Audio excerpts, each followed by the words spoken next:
ñun moomatuñ suñu bopp amatuñu droit ñun amuñu woon droit sax bu dara amul woon ku jóg rek ne sama réew ma ñor am naa engagement politique li fi ne du yoon il faut ñu tegaat réew mu ci yoon yow amatoo droit rawatina nag bu lii lépp amee am na ñoo xam ne dagg nañ ci seen loxo tey man Ousmane Sonko maa ngi ak samay ñaari loxo am na ci ñoo xam ne dagg nañu seen tànk ba démb rek ñi ngi yónnee Tambacounda koo xam ne dañu war a dagg tànk bi mbokk yi ne ñoom bëgguñu dagg tànk bi te buñ ko daggul boo moytul mun na am lu mu yàq ci lu bëri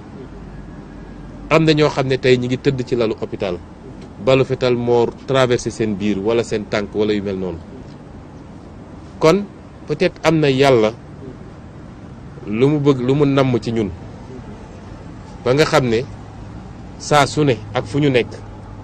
dinañu dolli loolu ci li ñu amoon déjà ci conscience yi suñu responsabilité ci réew mi ba lépp lu ñuy def ci action politique lenn rek lañ ci war a jublu mooy loo xam ne dina nekk au profit des Sénégalais ñun amatuñu droit déjà man li ma mës a wax mooy politique ku yaakaar ni utukaay xaalis la da ngay nax sa bopp ku bëgg am ay millions wala ay milliards da ngay dem créer sa entreprise dem góorgóorlu yàlla bu ubbee wërsëg wasalaam moo tax toujours dama naan bis bu ñu yàlla dénkee réew mi de Sénégalais yëpp dinañ xam ministre lu muy fayeeku président lu muy fayeeku directeur général lu muy fayeeku directeur lu muy fayeeku bu doon lu jaaduwul la ci jamono ji ñu toll lu ñuy rationaliser la waaye gannaaw bu ñu ko defee ba pare lu Sénégalais yëpp war a xam la ñu jóge foofu nag góorgóorlu ba ger détourné xaalisu réew mi escroquerie kenn bu mu ko déggati ci Sénégal parce que lu ñëpp moom waroon tabax suñuy hôpitaux waroon a joxe ay liggéey ak yooyu ay nit jël ko fëgg ko seen poste ñoom denc ko ci ay banque offshore koo ci gis tey milliardaire la ci ñoo xam ne ba démb ak barki démb amuñu woon paasu taxi loolu musiba la cim réew mu la ëpp loolu moo la gën a tardé kon politique lu noble la politique jaamu yàlla la nit boo defee politique na nga ko war a defee amaana nga dem yowmal qiyaam sa dara matul yàlla ne seet naa li nga doon sonn ci sa askan kon loolu responsabilité la boo xam ne kenn ku ne ci ñu def ko war a jiital mais politique du nax sa askan ba tax loolu lépp ay jàngat la ñu war a jàngat ci lii xew désormais Sénégal mënatul nekk Sénégal bi mu woon te Sénégal nag ñun ñëpp dañu fàttaliku lenn Sénégal réew mu ndaw la waaye Afrique yëpp dañoo teg bët Sénégal modèle la exemple la ci Afrique àdduna sax dañoo teg bët ba tax man li ma gëm révolution bi ñu bëgg ñun Afrique mën na dooree fii Sénégal révolution bi ñu bëgg ci Afrique bu ñu réussir un bon modèle au Sénégal day def tache d'huile ci Afrique yëpp moo tax noonu yi bëri noonu yi newuñu rek ci biir réew mi dafa bëri ñoo xam ne seen intérêt mooy révolution boobu bañ a am loolu nag ñun ñëpp am nañ ci conscience ni ko Pastef amee conscience noonu la ko FDS amee conscience ak ñeneen ak ñeneen ak ñeneen dafa jot ñu dajale Sénégalais yi am yëg-yëg boobu suñu peuple mérité na loolu peuple bii ma gis mu génn wallaahi mérité na leneen lu dul li ñu gis Sénégal kon ñi ngi gërëm ñëpp di jéggalu tamit ndax léeg-léeg ba ñu commencé génn di dem jaale ba léegi léeg-léeg ñi koy gis ci internet bi sax dañuy jàpp ni ñun ñooy dajale nit ñi man bañ naa ba su may dem dama naan nañu làqatu ndax naqar la ñuy dem fekki waaye foo dem Sénégalais génn ñii di wëy ñii di bàkk ñu wax Sénégalais ni du lu ñu gënaloon te du lu ñu provoqué ñun waaye nag situation bi moo demee noonu dafa am situation xam boo ci tollee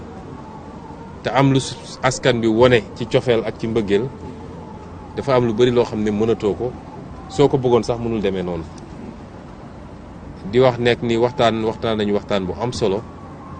ci xool lu ñu mën a dégager comme perspective loolu du lu ñuy wax fii waaye ñun talal nañ suñu loxo toutes les forces vives de la nation pour ñu retrouver wu autour de l'essentiel fàtte suñu bopp ñun suñu génération waruñu xool lu ñu bëgg ak lu ñuy wut parce que réew mu baax rek dafa am génération boo xam ne dafa sacrifié wu ñun waratuñu xool lu ñu bëgg ak lu ñuy ut waruñu seet fu nooy dañu war a sacrifié wu pour ce pays te loolu gëm naa ni FDS xam na ko ñun ñi xam nañ ko te suñ ci góorloo tuuti yàlla dinañu ci jàppale incha allah kon ñu ngi gërëm ñëpp di dellu gërëm suñu kilifa diine yi ndax boo seetee ba seet lépp ci ñoom lay dellu di leen ñaan ñu continuer am taxawaay bi ñu am ci biir Sénégal waaye di leen ñaanit ñu wax ak ñi ñu war a waxal parce que liy andi jàmm Sénégal mooy kenn ku nekk ñu jox ko àqam kenn ku ne ñu respecté ko injustice dama ko waxaat ko musul saxal jàmm cim réew jël liñ la dénk di dal ci kaw ku d'accordul ak yow ku àndul ak yow ci jamono joo xam ne ku ànd ak yow bu defoon mboosoor bu toll ni àdduna sax nga làq ko sa gannaaw loolu mënul andi jàmm cim réew te gëm naa ni suñuy kilifa mën nañ ci jàpp mën nañ ci àddu ba régler loolu donc defe naa mënoon nañ ko wax ci wolof rek mu yem ci ndax dama faral di wax nii bu dee presse nationale rek a fi ne defe naa Sénégal ñëpp dégg nañu wolof te ñi wax ñi dégg français dëgg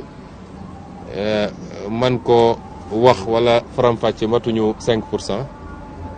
moo tax ci français bi di ngeen ma may rek ma tënk ko ci quelques secondes mooy de dire simplement que nous sommes venus rendre visite à notre frère, ami, partenaire, confident, professeur Babacar Diop, président du parti FDS, et à tout son parti, et que cette visite s'inscrit dans le cadre de notre programme actuel que nous déroulons,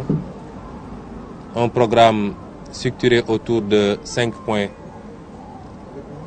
principalement. Il s'agit d'aller rendre visite, d'aller présenter nos condoléances à toutes les familles éplorées, tous ceux qui ont perdu un être cher. Nous considérons que tous ces êtres chers sont des êtres qui nous sont extrêmement chers également. Et ces visites, nous les avons démarrées depuis 2 jours à Cambérène, au Parcelles Assainies, à Keur Massar et à Yeumbeul. Nous irons à Ndofane, à Bignona, à Ziguinchor et même à Diaoubé. Présenter nos condoléances, partager la douleur des familles et surtout les rassurer que ces sacrifices ne seront pas vains. Que ce pourquoi ces jeunes, puisqu'il s'agit essentiellement de jeunes, de très jeunes même, ce pourquoi ils ont fait don de leur vie ne sera pas vain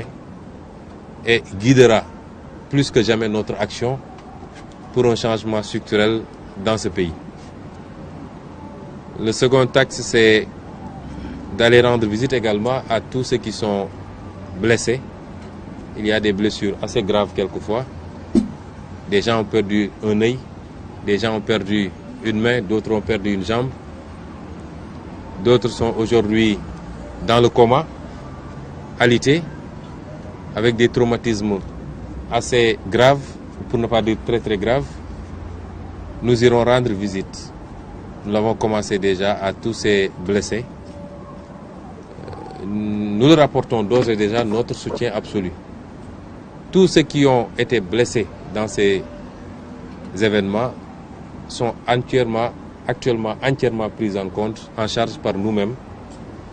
avec les maigres moyens dont nous disposons. Tous les frais de transport, d'intervention chirurgicale, de médicaments, tout a été pris en charge et continuera à être pris en charge, s'il plaît à Dieu. Ensuite, aller rendre visite à tous nos partenaires, tous ceux qui nous ont soutenus, mais qui ne nous ont pas soutenus, qui se sont battus pour la démocratie, contre l'abus de pouvoir, aller rendre visite. Et dans ce siège-là, nous irons rendre visite à tout le monde.